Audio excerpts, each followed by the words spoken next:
અને જે લોકો એમ કહું છું અમુક પાર્ટીના ગુલામ બની જાય છે, પછી પાર્ટીને વફાદાર હોય છે, સમાજને વફાદાર નથી હોતા. આમ તો લાંબા સમયથી આ ગુજરાતમાં લગભગ એક પક્ષ સત્તામાં છે 30 વર્ષથી. કે જિસકી जितनी संख्या भारी उसकी उतनी हिस्सेदारी.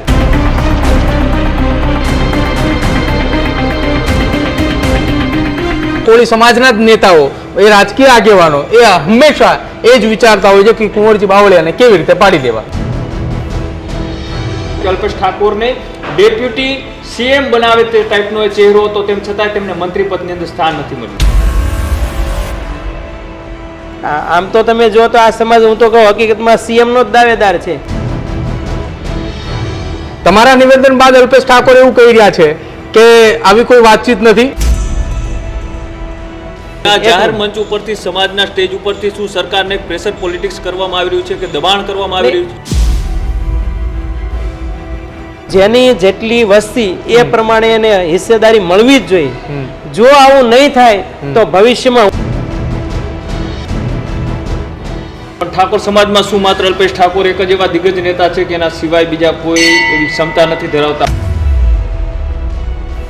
સમાજ થકી નેતાઓ પેદા થાય છે, પાર્ટી થકી નેતા પેદા નથી થતા.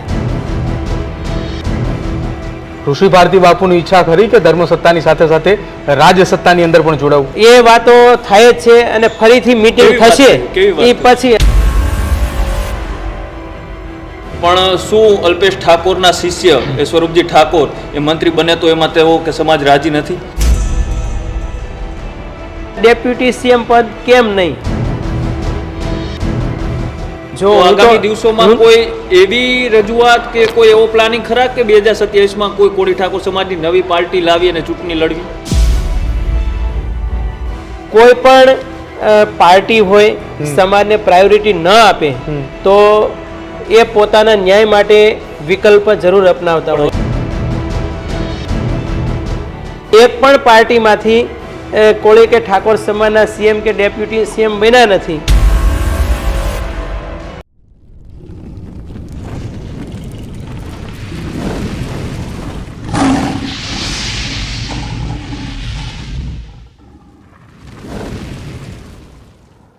નમસ્કાર, ગર્જનાદમાં આપનું સ્વાગત છે અને આપની સાથે હું છું પ્રદીપ.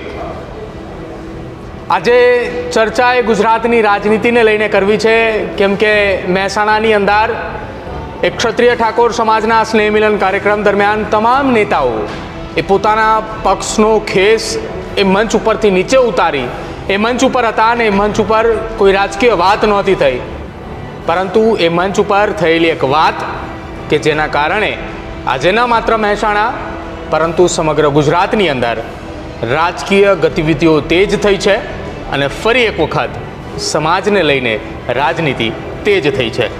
બિલકુલ. આમ તો જ્યારથી નવું મંત્રીમંડળ એ ગુજરાતમાં વિસ્થાપિત થયું ત્યારથી અનેક ચહેરાઓની ચર્ચાઓ એ સમયાંતરે થતી હતી અને સૌથી વધારે ગુજરાતમાં મતદારની દ્રષ્ટિએ મોટો અને બહોળો વર્ગ હોય તો એ કોળી અને ઠાકોર સમાજ. આમ તો ભૂતકાળને તપાસીએ તો 1990માં છેલ્લે માધવસિંહ સોલંકી જેઓ એ ગુજરાતના મુખ્યમંત્રી હતા, ત્યારબાદ એ સમયાંતરે મુખ્યમંત્રીઓ બદલાના, ખુરશીઓની સત્તા ઉપર અલગ અલગ સમાજના નેતાઓએ રાજ કર્યું. પણ જ્યારથી સૌરાષ્ટ્રથી લઈ આમ દક્ષિણ ગુજરાત અને ઉત્તર ગુજરાત કે જ્યાં સૌથી વધારે એ ઠાકોર સમાજ અને કોળી સમાજની વોટ બેંક થકી અનેક નેતાઓએ ધારાસભ્યની ખુરશી સુધી પહોંચ્યા. અનેક એવા ધારાસભ્યો છે કે જેઓ એ સત્તામાં આવ્યા પછી પણ એ પોતાના સમાજને ક્યાંક ને ક્યાંક ન્યાય નથી અપાવી શક્યા, કેમ કે તેઓની મનની અંદર એવું હતું કે માત્ર ધારાસભ્યથી નહીં પણ સરકારમાં એક સારા હોદ્દા ઉપર, સારા મિનિસ્ટર પદ ઉપર હોય તો સમાજનું પણ સારી રીતના એ કલ્યાણ થઈ શકે. આ મુદ્દો એ હવે ફરીથી ક્યાંક ને ક્યાંક એ ધીમી ધીમી જ્વાળાઓથી છેક ઉત્તર ગુજરાત સુધી પહોંચ્યો છે. આમ તો કુંવરજી બાવળિયા સહિતના દિગ્ગજ નેતાઓએ સત્તામાં લાંબા સમય થયા છે, પણ જે યુવા નેતાઓ કે જેઓ મિનિસ્ટરની પદની અંદર સૌથી વધારે ચર્ચાઓમાં હતા, અલ્પેશ ઠાકોર, એ ક્યાંક ને ક્યાંક મિનિસ્ટર પદથી બાકાત રાખવામાં આવ્યા છે. અને એ જ મુદ્દો આજે મહેસાણાના એક ગામની અંદર સ્નેહ મિલનના કાર્યક્રમથી એક સત્તાધારી પક્ષના એ ધારાસભ્યને લઈ ઉઠાવ્યો છે. આ કોઈ રાજકીય નેતાઓ દ્વારા કે કોઈ રાજકીય સાથે જોડાયેલા વ્યક્તિ દ્વારા નહીં, પણ સાથે સાથે આ મંચ ઉપર એ ધર્મસત્તાઓના પણ અનેક દિગ્ગજો આ મંચ ઉપર હતા અને ધર્મસત્તાના અને કોળી ઠાકોર સમાજના એક ધર્મગુરુ કહી શકાય એવા ઋષિ ભારતી બાપુએ જાહેર મંચ ઉપરથી એક એવો લલકાર કર્યો અને કહ્યું કે ગુજરાતમાં આટલી મોટી વસ્તી હોવા છતાં પણ એ સમાજના દિગ્ગજ નેતાઓને શા માટે મંત્રીએથી બાકાત રાખી શકાય અને વધારે વિસ્તૃતથી આજે મંચ ઉપરથી એ વાત કરવામાં આવી તેને લઈ વધારે માહિતી માટે આ વાતને વિસ્તૃતથી સમાજ અને સરકાર સુધી પહોંચાડવા માટે આપણી સાથે એ ઋષિ ભારતી બાપુ જોડાયેલા છે. પહેલાં તો બાપુ ખૂબ ખૂબ સ્વાગત છે ન્યૂઝરૂમમાં. જી બાપુ, આમ તો જ્યારે એ ચૂંટણીઓ નજીક આવતી હોય છે, જ્યારે મંત્રીમંડળનું વિસ્તરણ થતું હોય છે કે સત્તા પલટો થતો હોય છે, ત્યારે સમાજના એ આગેવાનો એ પોતાના સમાજના નેતાઓને ક્યાંક ને ક્યાંક આગળ લઈ જવા માટે અને સરકારમાં સારું સ્થાન મળે તે માટેની એ જાહેર મંચ ઉપરથી જાહેરાત કરતા હોય. પણ આજે તમે જે આ સૂચક નિવેદન આપ્યું, આ સૂચક નિવેદન એ શા માટે તમારે આપવું પડ્યું? આમ તો ઠાકોર સમાજના સ્વરૂપજી ઠાકોરને પણ મંત્રી પદની અંદર સ્થાન મળ્યું છે, પણ તમારી એ નારાજગી એ જાહેર મંચ ઉપરથી દેખાય કે અલ્પેશ ઠાકોરને ડેપ્યુટી સીએમ બનાવે તે ટાઈપનો એ ચહેરો હતો, તેમ છતાંય તેમને મંત્રી પદની અંદર સ્થાન નથી મળ્યું. જુઓ, ન્યૂઝ કેપિટલના ન્યૂઝરૂમના માધ્યમથી દર્શક મિત્રોને જણાવું કે આજે માણસા તાલુકાના ધમેડા ગામમાં સમસ્ત ક્ષત્રિય ઠાકોર સમાજનું સ્નેહ મિલન હતું. એ પૂર્વે અમે સરપંચને ઘરે બેઠા હતા. મારી સાથે લગભગ 100થી 150 સમાજના આગેવાનો અને સંગઠનના આગેવાનો હતા. એમાં દિનેશજી મારી સાથે હતા, અત્યારે પણ છે. અને સભા પહેલાં ચર્ચા થઈ હતી કે બાપુ આવી રીતે સમાજમાં અન્યાય થઈ રહ્યો છે. અને એક જણાએ તો એવું કીધું, જે હિન્દી સૂત્ર મને બોલ્યા હતા એ હું દોહરાવું છું કે જિસકી જીતની સંખ્યા ભારી ઉસકી ઉતની હિસ્સેદારી. બરાબર? તો આ પ્રમાણે ગુજરાતમાં તમે જુઓ તો સમસ્ત કોળી ઠાકોર સમાજનું સૌથી મોટું જંગી વોટિંગ પાવર છે. 1.5 કરોડનું વોટિંગ પાવર છે અને 40% પ્રતિનિધિત્વ અને 2.5 કરોડનું પોપ્યુલેશન, 1.5 કરોડનું વોટિંગ, 80 લાખ ઘર ધરાવે છે. તો જ્યારથી માધવસિંહ સોલંકી સાહેબ સીએમ બન્યા, મને ખ્યાલ છે ત્યાં સુધી સૌથી વધારે ટર્મ સુધી એણે સીએમ પદ તરીકે ગુજરાતની સેવા કરી. અને પછી તમે જો તો એક પણ પાર્ટીમાંથી કોળી કે ઠાકોર સમાજના સીએમ કે ડેપ્યુટી સીએમ બન્યા નથી. તો મારો ટાર્ગેટ એવો નથી કે અન્ય સમાજને ન બનવા જોઈએ, પણ આ સમાજનું સૌથી મોટું વોટિંગ પાવર હોવા છતાં એને ડેપ્યુટી સીએમ પદ કેમ નહીં અને સારા ખાતા કેમ નથી અપાતા? અપાય તો સી ગ્રેડના ખાતાઓ અપાય છે. આવો અન્યાય કેમ? સમાજમાં ઘણા એવા નેતાઓ છે જે એજ્યુકેટેડ છે, યુવા છે. એટલે જ મેં સ્પષ્ટ અલ્પેશજીનું નામ લીધું હતું. અને લગભગ ગાંધીનગરમાં 7-8 મિટિંગો થઈ, મને ખ્યાલ છે ત્યાં સુધી. અને જેવી મિટિંગ પૂરી થાય એટલે અચૂક મને બધાય મળવા આવતા જ હોય છે. અને જે સમાજના પ્રમુખો, યુવાનો, આગેવાનો, એની વેદના અમે સંતો બેઠા હોય તો ઠાલવતા જ હોય છે. એટલે એક સમાજની વેદનાના રૂપે મેં આજે જે નિવેદન આપ્યું એ આજે એટલું જે સ્પ્રેડ થયું છે, તો એમાં સમાજની લાગણીને માગણી છે અને જે વસ્તી છે એ પ્રમાણે એને સ્થાન મળવું પણ જોઈતું હતું. બાપુ, 2 મંત્રીઓ છે. એક કેબિનેટની અંદર કુંવરજીભાઈ બાવળિયા છે અને રાજ્ય કક્ષાના મંત્રી તરીકેની જવાબદારી એ સ્વરૂપજી ઠાકોર પાસે છે.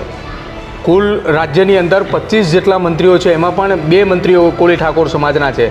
તેમ છતાંય હજુ તમે વાત કરી રહ્યા છો અલ્પેશ ઠાકોરની. તમારા નિવેદન બાદ અલ્પેશ ઠાકોર એવું કહી રહ્યા છે કે આવી કોઈ વાતચીત નથી, સરકાર એ દરેક સમાજને સરખી હિસ્સેદારી આપી છે. જો હિસ્સેદારી સરખી આપી પણ જોઈએ એવી સરખી નથી આપેલી, તો પછી આ વિષય મારી પાસે આવે જ નહીં ને. આજે તમે જો ઉત્તર ગુજરાતનો લગભગ મોસ્ટ ઓફ ઠાકોર સમાજના આગેવાનો મારી સાથે, હું તો એમ કહું તમે રૂબરૂ જઈને એના પણ ઇન્ટરવ્યુ લ્યો ને તો તમને સમાજની અંદરની વેદના શું છે એનો ખ્યાલ આવશે. અને અલ્પેશજી છે કે બીજા અન્ય નેતાઓ છે, એક એની પાર્ટીની મર્યાદા હોય, જે તે પક્ષની મર્યાદા પ્રમાણે. કારણ કે નિર્ણય ડિસિઝન મેકર એ નથી. ડિસિઝન મેકર જે તે જે હાઈકમાન્ડ નક્કી કરતો એ જ પ્રમાણે થાય. પરંતુ સમાજને એવું લાગે છે કે હજુ જોઈએ એવો ન્યાય અથવા તો જોઈએ એવા સમાન અધિકાર અથવા તો જે પ્રમાણે સ્થાન મળવું જોઈએ એ તો મને મળતું જ નથી. એ તો સ્પષ્ટ છે.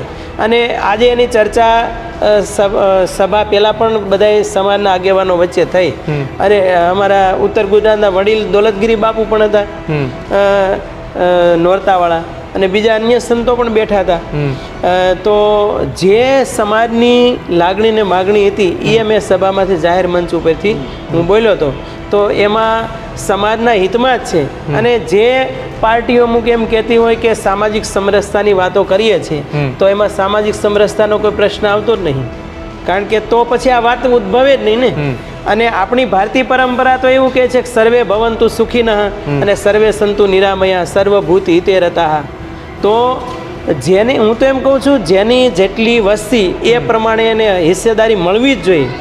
જો આવું નહીં થાય તો ભવિષ્યમાં હું નથી કહેતો, પણ હું જે લોકમાનસનો અભ્યાસ કરું છું ને, અમુક સમાજમાં જવાનું થાય, માત્ર હું એમ કહું કોળી ઠાકોર સમાજ નહીં, XYZ અન્ય સમાજના તમે પણ સર્વે કરવાની છૂટી. એના જો રિપોર્ટ આવતા હોય છે ને એના અંદાજ પ્રમાણે હું કહું છું કે ભવિષ્યમાં જો જેની જેટલી વસ્તી એ પ્રમાણે હક અધિકાર નહીં મળે તો નાના મોટા આંદોલનો સતત ચાલુ જ રહેવાના. આ તમે જો છેલ્લી ટર્મમાં કેટલા આંદોલનો થયા. ગુજરાતમાં વર્ષોથી આપણે કોઈ પાર્ટીને ટાર્ગેટ નથી કરતા, પણ પાર્ટીએ બાહ્ય માણસોના નિર્ણયો લઈને નહીં, પણ અંતરજગતમાં પણ પ્રવેશ કરવો જોઈએ. અંતરજગતમાં શું ગડમથલ ચાલી રહી અથવા શું વિચાર મંથન ચાલી રહ્યું છે. તો એ જોયા પછી ખ્યાલ આવે કે ખરેખર સમાજ સાથે ન્યાય થયો છે કે નથી થયો, અથવા તો સમાજને યોગ્ય સ્થાન મળ્યું છે કે નથી મળ્યું. પણ બાપુ, તમે વાત કરી અલ્પેશ ઠાકોરની. ઠીક છે, તમે જાહેર મંચ ઉપરથી કહ્યું કે અલ્પેશ ઠાકોરને ડેપ્યુટી CM બનાવવા જોતા હતા, પણ ઠાકોર સમાજમાં શું માત્ર અલ્પેશ ઠાકોર એક જ એવા દિગ્ગજ નેતા છે કે એના સિવાય બીજા કોઈ એવી ક્ષમતા નથી ધરાવતા? અમૃતજી ઠાકોર છે, સ્વરૂપજી ઠાકોર છે, આ બાજુ લવિંગજી ઠાકોર છે, સૌરાષ્ટ્રમાં જ આવતો હોય એ કુંવરજી બાવરિયા જે અત્યારે કેબિનેટ મંત્રી છે. કેબિનેટ મંત્રી છે તેમ છતાંય કદાચ તમે તેમનું નામ ના લીધું કે આ પણ એક એવો ચહેરો હતો કે તેમને ડેપ્યુટી. કોળી સમાજમાંથી પરસોત્તમ સોલંકી, હીરા સોલંકીના નામ છે. પરસોત્તમ સોલંકીને છોડી દઈએ કે તેમની તબિયત ના તંદુરસ્તના કારણે છે કે કદાચ તે એવડી મોટી જવાબદારી ના સંભાળી શકે. એમના નાના ભાઈ છે. ઉત્તર ગુજરાતના દિગ્ગજ ચહેરાઓ છે, તો પછી માત્ર અલ્પેશ ઠાકોર જ કહેવાય? જુઓ, સમાજમાં ઘણા નેતાઓ છે, પણ અલ્પેશજીનું નામ મેં એટલે લીધું કે એક તો એને ઠાકોર સેનાનું નિર્માણ કર્યું, અને આજે ઘણા યુવા નેતાઓ, યુવાન ચહેરાઓ, જે યુવાધન છે એ સૌથી અલ્પેશજીની જે સેના છે એની અંદર છે. અને એ બધા યુવાનો એક ગુરુના રૂપમાં મને કે દોલતરામ બાબુ પાસે જતા હોય છે, અને ત્યારે આ વાત એક રજૂ કરતા હોય છે કે અલ્પેશજી યુવાન છે અને વર્ષોથી સમાજમાં એને ખેડાણ કર્યું છે. પહેલાં કોંગ્રેસમાં હતા, પછી ભાજપમાં ગયા, અને સમાજને બેઠો કરવામાં અલ્પેશજીનું ખૂબ મોટું યોગદાન રહ્યું છે.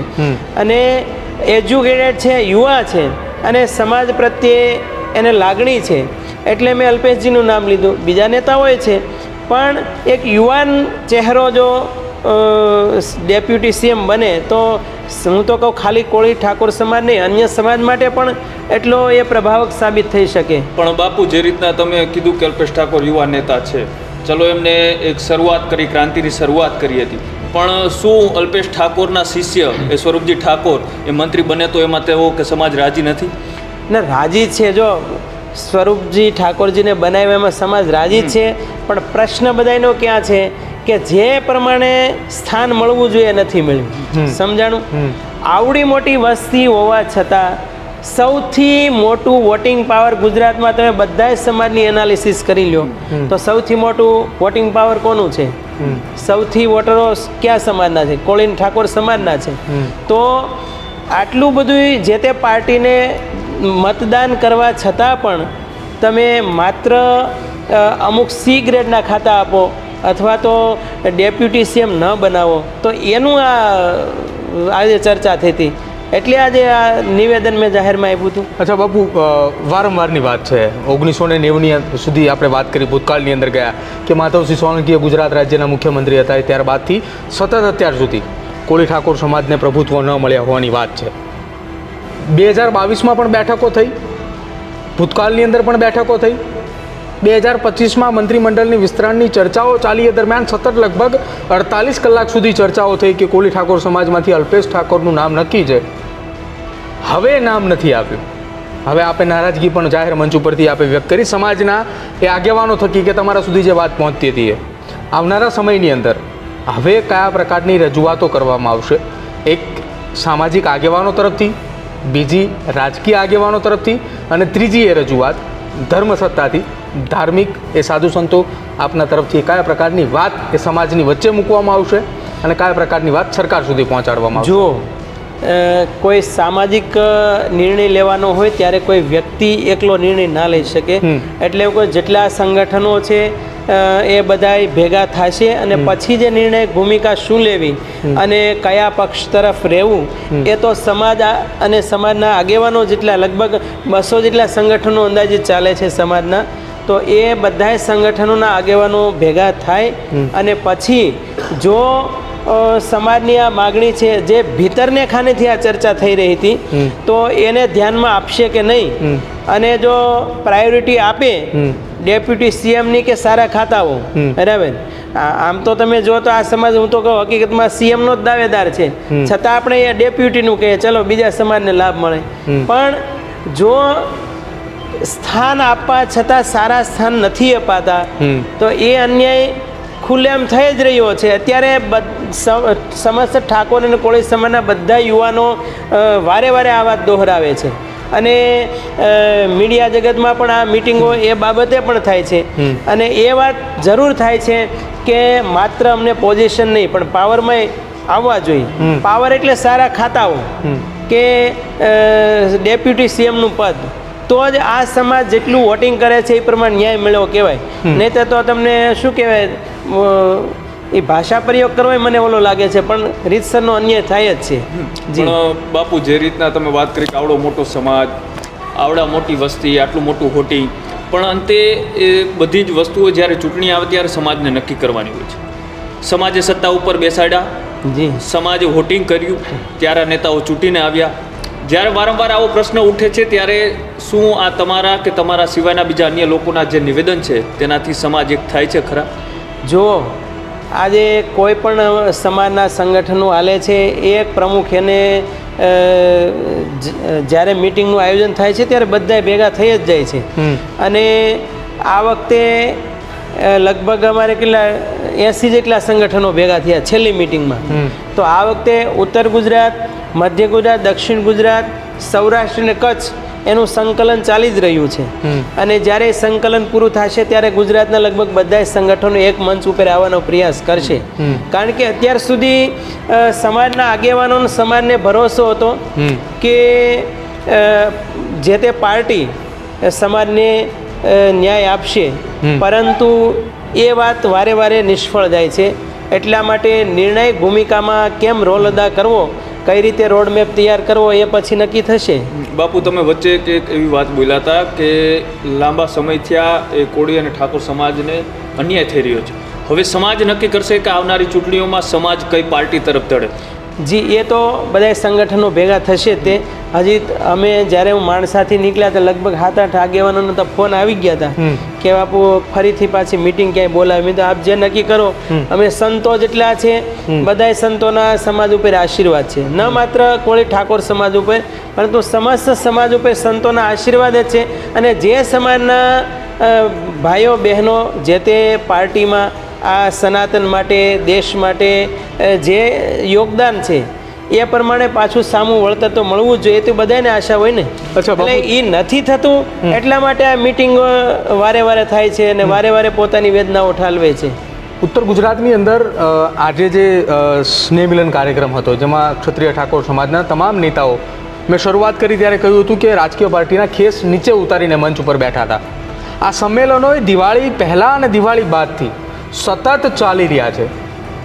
આ એ સંદેશો આપવામાં આવી રહ્યો છે કોળી ઠાકોર સમાજ દ્વારા કે કોઈ પણ રાજકીય પક્ષ હોય, અમે સમાજના નેતા છીએ, અમે સમાજની સાથે છીએ, સમાજને અન્યાય થયો તો અમે એક થઈ જશું. જો હું તો એમ કહું છું, અલ્પેશજી ને ગેનીબેન કોંગ્રેસના સાંસદ છે અને અલ્પેશજી ભાજપના ધારાસભ્ય છે, બરાબર. અને છતાં જો બે એક સ્ટેજ ઉપર સાથે બેસી શકતા હોય તો હું તો એમ કહું આખા ગુજરાતમાં સમસ્ત કોળી અને ઠાકોર સમાજ માટે આ એક ઉદાહરણ છે.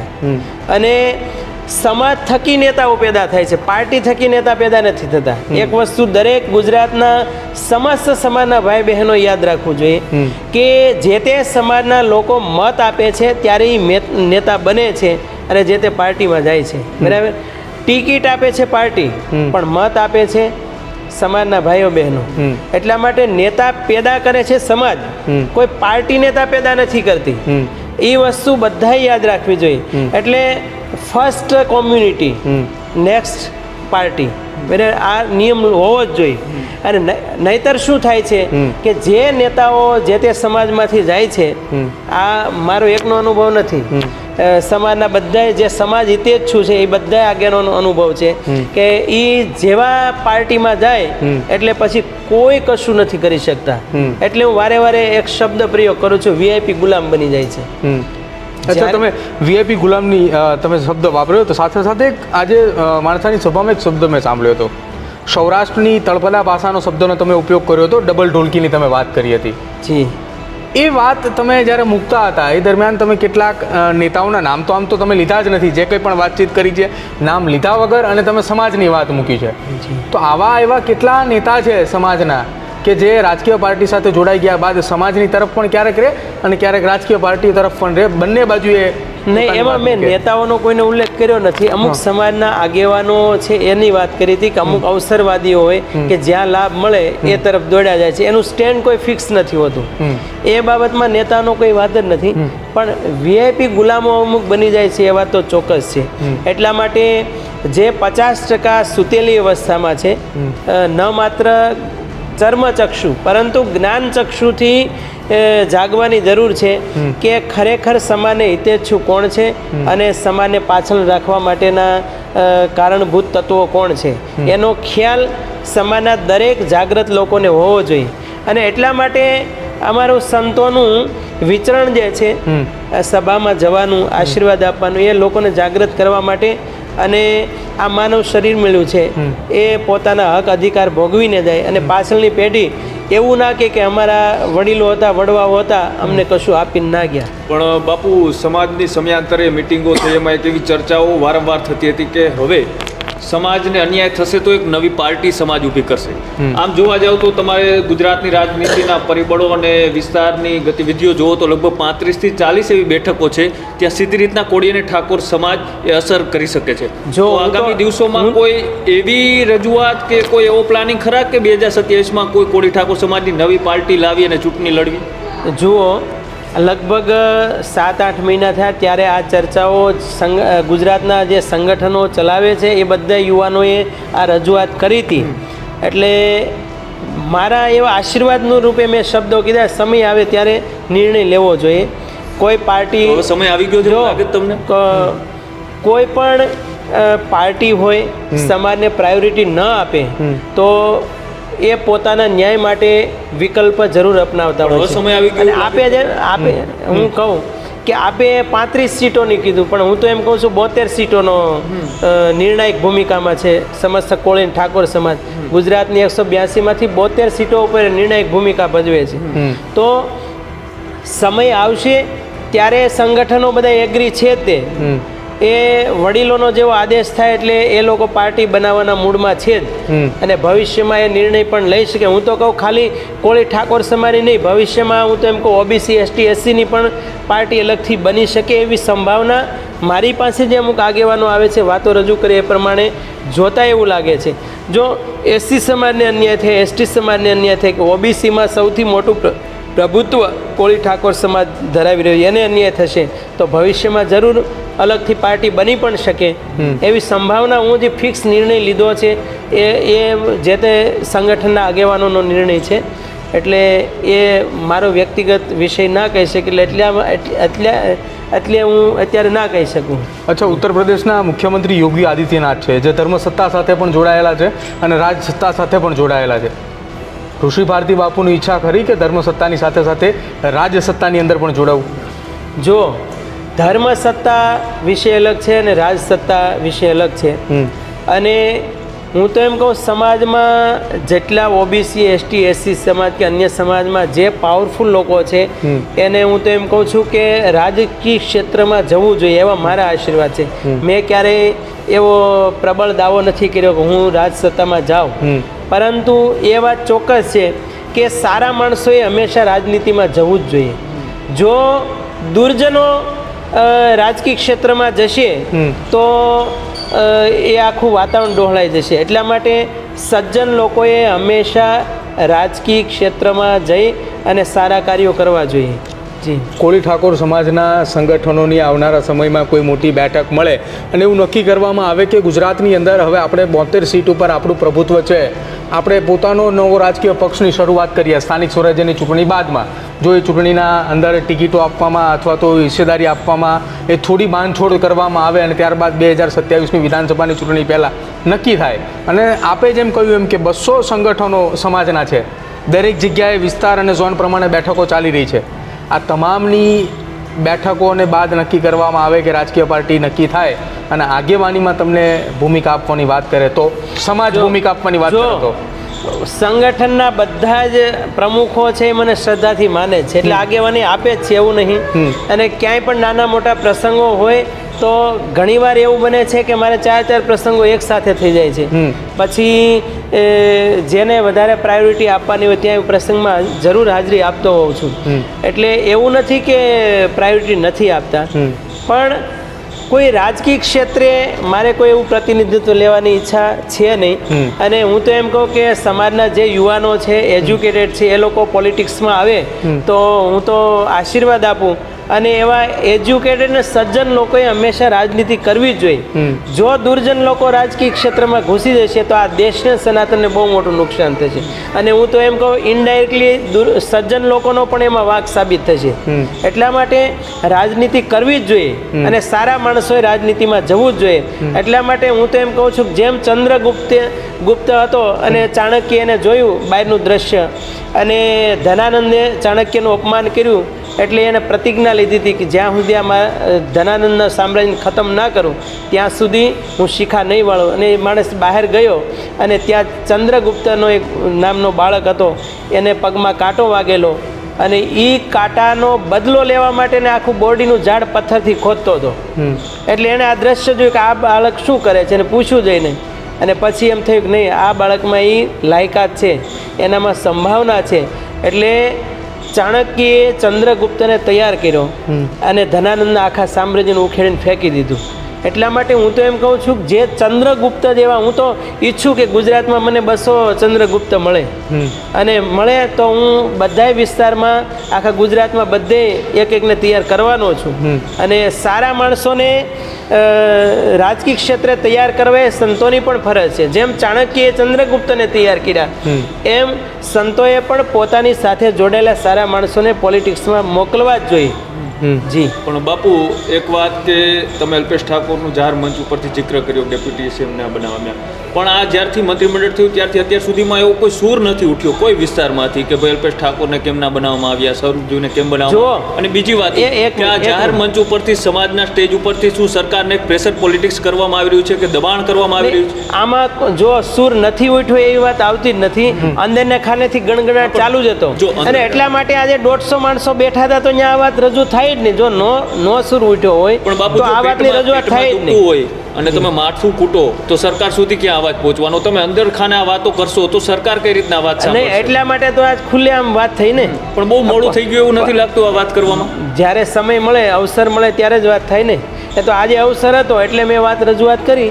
અચ્છા, અવસર થકી એ સંકેત હતા કે આવનારી સ્થાનિક સ્વરાજ્યની ચૂંટણીમાં જો હવે આ જે થયું એ હવે આવનારી સ્થાનિક સ્વરાજ્યની ચૂંટણીમાં જો આનાથી વધારે કંઈ થયું તો 27માં અમે બતાવી દઈશું એમ? એ તો જો બધાય સંગઠનના આગેવાનો ભેગા થશે અને જે તે વિસ્તારના જે સંગઠનો ચાલે છે એ સંયુક્ત નિર્ણય લઈને પછી નક્કી. જે રીતના અલ્પેશ ઠાકોરની વાત તમારા સુધી પહોંચાડી એ રીતના સંગઠનોએ પણ બીજી કંઈક આગળની રણનીતિની વાત પણ તમારા સુધી પહોંચાડી તો હશે ને? જો એ વાતો થાય જ છે અને ફરીથી મીટિંગ થશે એ પછી અત્યારે રજૂ કરવાનો વિષય નથી, પણ એ સંગઠનના મીટિંગ ફરી થશે અને ત્યારે પાછું એ જે એજન્ડા હશે એમાં જાહેરાત થશે. અચ્છા બાપુ, હવે આપણે શરૂઆતના મુદ્દામાં જે વાત કરી હતી કે ઉત્તર ગુજરાતમાં જ્ઞાનીબેન ઠાકોર અને અલ્પેશ ઠાકોર, એક કોંગ્રેસના સાંસદ અને એક ભાજપના ધારાસભ્ય એક મંચ ઉપર છે. દરેક જગ્યાએ રાજનીતિની અંદર સમાજની વાત આવે ત્યારે દરેક જગ્યાએ આ પ્રકારે હોવું જોઈએ. સૌરાષ્ટ્રમાં આ પ્રકારે કેમ નથી થતું? સૌરાષ્ટ્રમાં 2 રાજકીય પક્ષ આમને સામને જોવા મળે છે. કુંવરજી બાવળિયાની સામે કોળી સમાજના જ નેતાઓ, એ રાજકીય આગેવાનો એ હંમેશા એ જ વિચારતા હોય છે કે કુંવરજી બાવળિયાને કેવી રીતે પાડી દેવા. જો એ સમાજના આગેવાનોનું એટલું છીસોરાપણું કહેવાય કે સમાજને જે લોકો પ્રાયોરિટી આપતા હોય એ હંમેશા સમાજના વિરોધમાં જતા જ નથી. અને જે લોકો એમ કહું છું અમુક પાર્ટીના ગુલામ બની જાય છે, પછી પાર્ટીને વફાદાર હોય છે, સમાજને વફાદાર નથી હોતા. એટલા માટે મેં એક શબ્દ પ્રયોગ કર્યો હતો કે અમુક ફિક્સ સ્ટેન્ડ નથી હોતું એનું, કે ડબલ ઢોલકી, બરાબર. એવા પણ અમુક લોકો છે જે સમાજને વફાદાર હોય ક્યારે સમાજના વિરોધમાં જતા જ નથી. અને સમાજના જેટલા સંગઠનો હાલે છે ને પ્રમુખશ્રીઓ એના સંયુક્ત નિર્ણય લેવાતા હોય છે, અને એ નિર્ણય જે નક્કી થાય પછી જ એ આગળ વધતા હોય છે. પરંતુ અમુક અમે સંતોની ભાષામાં એને નુગરા કહીએ છીએ. નુગરા હોય મનમુખી હોય, જો ગુરુમુખી હોય તો એ આગેવાનો વડીલોને પૂછે કે હવે આગળનું શું નિર્ણય લેવો, રોડમેપ શું તૈયાર કરવો. પરંતુ મનમુખી લઈને કૂદકા મારવા મળે તો એનું પરિણામય સારું ના આવે, અને આખરે સમાજને નુકસાન થતું હોય છે એમાં. અચ્છા, એટલે જે રીતના એ બોટાદને આસપાસનો વિસ્તાર છે એમાં એક હત્યાની પણ ઘનશ્યામ રાજપરાની ઘટના બની હતી, ત્યારથી લગભગ આ સૂર ઉઠ્યો છે ને ક્યાંક અંદરો અંદર ફાટા પડેલા જોવા મળી રહ્યા છે. આ જ્યારે સમાજના સ્ટેન્ડ ઉપર આવીને ઊભું રહેવાની જરૂર હતી ત્યારે ક્યાંક ક્યાંક રાજકીય હાથો પકડીને નેતાઓ ચાલે, એનું પરિણામ હોઈ શકે. જુઓ, ઘનશ્યામભાઈ રાજપરાની હત્યા થઈ એમાં બધી પાર્ટીના લોકોએ ખૂબ પ્રયાસ કર્યા હતા. મને ખ્યાલ છે ત્યાં સુધી બાવળિયા સાહેબ પણ એમાં રસ લેતા હતા કે આ વસ્તુ ન બનવી જોઈએ. અમુક જેલમાં ગયા, એને છોડાવવા માટે પ્રયાસ. હીરાભાઈ ખુદ ત્યાં ગયા હતા, બરાબર. પછી કોંગ્રેસના અમુક આગેવાનો છે એ પણ રસ લેતા હતા. પણ જે પ્રોસેસ થાય છે એ તો ઓફિશિયલી પ્રોસેસ થવાની જ છે, ત્યાં સુધી તો બધા રાહ જોવી જ પડે. પણ એ વાત ચોક્કસ છે કે ભવિષ્યમાં આવી ઘટનાઓ ન ઘટે એના માટે સમાજના કોઈ પણ આગેવાનો હોય કે નેતા હોય, ગમે તે પાર્ટીના હોય, તો એણે હંમેશા ધ્યાન રાખવું જોઈએ. કારણ કે મેં પહેલાં પણ કીધું, ફરીથી કહું, કોઈ પણ નેતા બને છે સમાજ થકી જ નેતા પેદા થાય છે, પાર્ટી થકી નેતા પેદા નથી થઈ. એને ટિકિટ મળે છે, એટલા માટે સમાજને પહેલાં પ્રાયોરિટી આપવી જ જોઈએ. અને પછી તમે ભલે જે તે સમાજનું, રાષ્ટ્રનું, સનાતનનું હિત કરતા હોય તો એ પછી એની જે પ્રોટોકોલ પ્રાયોરિટી આવતી એ પ્રમાણે એને અનુસરવું જોઈએ. પરંતુ જે તે સમાજમાં જ્યાં અન્યાય થતો હોય, ક્યાંય એવી ઘટનાઓ ઘટતી હોય તો ત્યાં હંમેશા એને ધ્યાન આપવું જોઈએ. જી બિલકુલ. તો આજની ચર્ચા એટલા માટે વિશેષ હતી કે એક જાહેર મંચ ઉપરથી એક નિવેદન આપવામાં આવ્યું, અને નિવેદનથી સમગ્ર ગુજરાતની અંદર ચર્ચાઓ વહેતી થઈ છે. અને ચર્ચાઓ એટલા માટે વહેતી થઈ છે કે સમગ્ર ગુજરાતની અંદર સૌથી વધુમાં વધુ એ મત, એ સૌથી વધુ રાજકીય ક્ષેત્રે કે જેનો દબદબો છે એ કોળી ઠાકોર સમાજ ન માત્ર સૌરાષ્ટ્ર, ઉત્તર ગુજરાત, પરંતુ દક્ષિણ ગુજરાતની અંદર એટલું જ પ્રભુત્વ ધરાવે છે કે જેના કારણે આ ચર્ચાઓ થઈ. અને કૃણાલ, આ ચર્ચાઓ એટલા માટે થઈ કેમ કે પહેલી વખત એવી વાત નથી કે અલ્પેશ ઠાકોરને મંત્રી ન બનાવ્યા અથવા તો નાયબ મુખ્યમંત્રી ન બનાવ્યા. તેમના નામની ચર્ચાઓ તો ભૂતકાળની અંદર પણ ચાલતી હતી કે અલ્પેશ ઠાકોરને લીલી પેન મળશે, પરંતુ આ વખતે એમને ના મળીને એમના શિષ્ય સ્વરૂપજી ઠાકોરને મળી. કુંવરજી બાવળિયાને જે મંત્રી પદ અપાયું હતું તેમાંથી થોડો ઘટાડો કરાયો હોવાની વાત એ કોળી ઠાકોર સમાજના આગેવાનો કરી રહ્યા છે. પરંતુ હવે આવનારા સ્થાનિક સ્વરાજ્યની ચૂંટણીની રાહ જોઈ રહ્યા છે કે ક્યારે એ ચૂંટણીની અંદર તેમને હિસ્સેદારી આપે, અને ત્યારબાદ 2027માં શું કંઈ દેખાડવું. આમ તો લાંબા સમયથી આ ગુજરાતમાં લગભગ એક પક્ષ સત્તામાં છે, 30 વર્ષથી, ભારતીય જનતા પાર્ટી. એટલે જે પણ કાંઈ અન્યાય છે, જે પણ કાંઈ મંદુક છે, એ ભલે કોઈ પણ નેતાઓ કે કોઈ રાજકીય આગેવાનો કે સામાજિક આગેવાનો વાત કરતા હોય તમામ પાર્ટીઓની, પણ કેન્દ્ર બિંદુ ઉપર તો સત્તામાં રહેલી ભારતીય જનતા પાર્ટી જ હોય છે. અને એની સાથે જોડાયેલા નેતાઓને જ્યારે અન્યાય થાય ત્યારે સમાજના ઠેકા લઈ અને નેતાઓએ જાહેર મંચ ઉપરથી એ પોતાનું દુઃખ એ સરકાર સુધી પહોંચાડવાનો પ્રયત્ન કરતા હોય છે. અમુક અંશે સફળ રહેતા હોય છે એ ટેબલ પોલિટિક્સથી લઈ અને પ્રેશર પોલિટિક્સ કરવામાં. અને જે રીતના અલગ અલગ વર્ગીકરણની વાતો ચાલી રહી છે, ઓબીસી વર્ગીકરણની વાત હોય, પાટીદાર સમાજ દ્વારા EWS 10% અનામતની વાત હોય, આ તમામ મુદ્દાઓ ક્યાંક ને ક્યાંક 2027ની ચૂંટણીનું કેન્દ્ર બિંદુ રહેવાનું છે. અને તેની પહેલાં અત્યારે સમાજની ચળવળો એ ચૂંટણી પહેલાં જ શરૂ થઈ ચૂકી છે. હવે કોળી અને ઠાકોર સમાજ કે જે ગુજરાતની અંદર સૌથી વધારે વસ્તી ધરાવે છે, સૌથી વધારે વોટિંગ છે, સૌથી વધારે સીટ ઉપર તેઓ સત્તા પલટું અથવા તો કોઈ નેતા નક્કી કરવામાં તેઓ સફળ થઈ શકે છે. તેમ છતાં હવે જોવાનું એ છે કે અલ્પેશ ઠાકોરના નામથી ઉછળેલો આ સૂર શું 2027માં એ કોળી અને ઠાકોર સમાજ કોઈ નવી રણનીતિ સાથે આગળ ચાલશે કે કેમ, સાથે સાથે એ ધર્મ સત્તા અને રાજસત્તાને સાથે લઈ સમાજના આગેવાનો કોઈ એક નવી રણનીતિ ઘડશે કે તેનાથી એ ગુજરાતમાં નવા પરિવર્તન અથવા તો નવી શરૂઆતના સૂર ઉઠશે. હવે જોવાનું રહેશે. પણ અત્યારે જે ચર્ચા થઈ, આ ચર્ચાને લઈ તમારું શું કહેવું છે કે જે રીતના એ સમાજના નેતાઓ સમાજના નામથી રાજકીય પાર્ટીના ટોચ લેવલ સુધી પહોંચ્યા છે, પછી શું સમાજને તેઓ કામ આવે છે ખરા? અને જ્યારે સમાજને જરૂર હોય છે ત્યારે આ નેતાઓએ પાર્ટીનો ખેસ ઉતારી અથવા તો પાર્ટીની વિચારધારા સાઈડમાં મૂકી અને સમાજને ખરેખર કામ આવ્યા છે ખરા?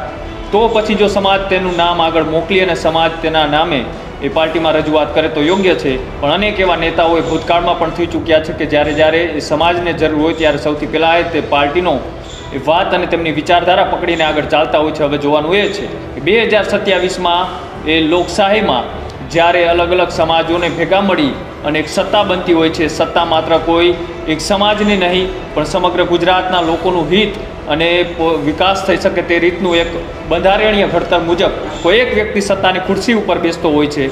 પણ હવે એ ખુરશી માટેની જે અત્યારે તમામ પક્ષ અને તમામ જે સમાજો છે જે મોટા એ અત્યારે લડત આપી રહ્યા છે. જોવાનું રહેશે કે 2027માં કોળી અને ઠાકોર સમાજ શું નવી રણનીતિ એ ઊભી કરે છે.